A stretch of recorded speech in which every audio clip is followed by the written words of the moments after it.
Maupay nga gabi, haton nga tanan. Good evening to all of us. Thank you, Miss Jen Garcia, for inviting me to be part of this marvelous Women on Women art exhibit in celebration of Philippine Women's Month and International Women's Month. My warm felicitations to the 19 visual artists participating in this exhibit. To honor your inspiring work, I'd like to read two poems titled Rehearsal and Shadow Mothers. The first poem, Rehearsal, begins with an epigraph by Jane Hirschfield from her poem Another Universe. It goes this way. The silence after, once the theater has emptied, of bewilderment after the glacier, the species, the star.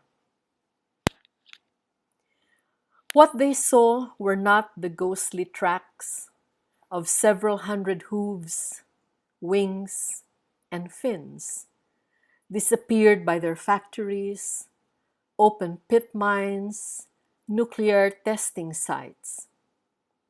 When the pathogen leaped from one lung to another with the speed of near invisibility, everything had to shut down. Every one of them house-bound. Everywhere, city streets were emptied.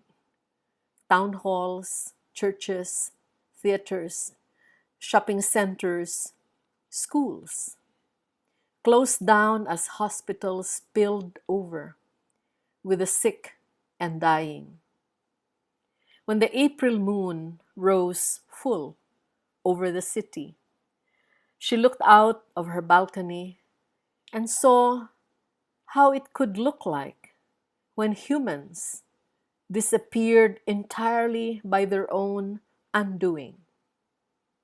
Wild animals, displaced by civilization, puzzled by a strange silence, would slowly saunter in vacant lots, as if at last reclaiming their lost shelters, with no humans to break the rhythm of the round. The next poem is inspired by Angela Silva's cyanotope prints and her artist's album, which was in the exhibit at Orange Project called Not Another Mother and Child. This was in Bacolod City. Shadow Mothers. In monochrome, the mother and child images from old family photo albums become something else. Memory retrieved as shadows, soft as forget-me-nots, blooming in a corner of a garden a mother must have loved in those mid-mornings when she was young and the children were just learning to say their first syllables. Mama, Yaya. It was sweet language to the ear whenever she was around to hear it. The child recognizing two faces, constant sentinels of the daily round of feeding, washing, cleaning, pacifying, and humming songs to sleep by.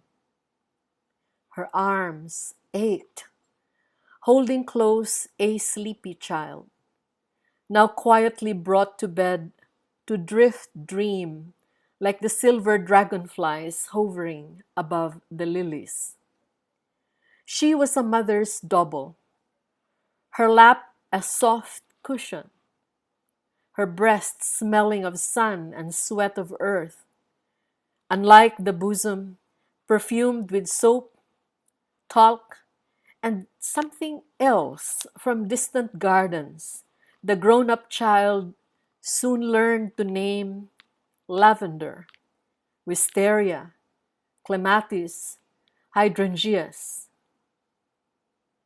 She was the one to whom a child would turn because she was there, ubiquitous as the scent of sugar planted in the great haciendas where the rest of her kindred toiled. Was she shadow mother, or the one indelibly imprinted unto a child's sentient body? You say of cyanotopes, blue is also the color of the ocean, of distance and longing.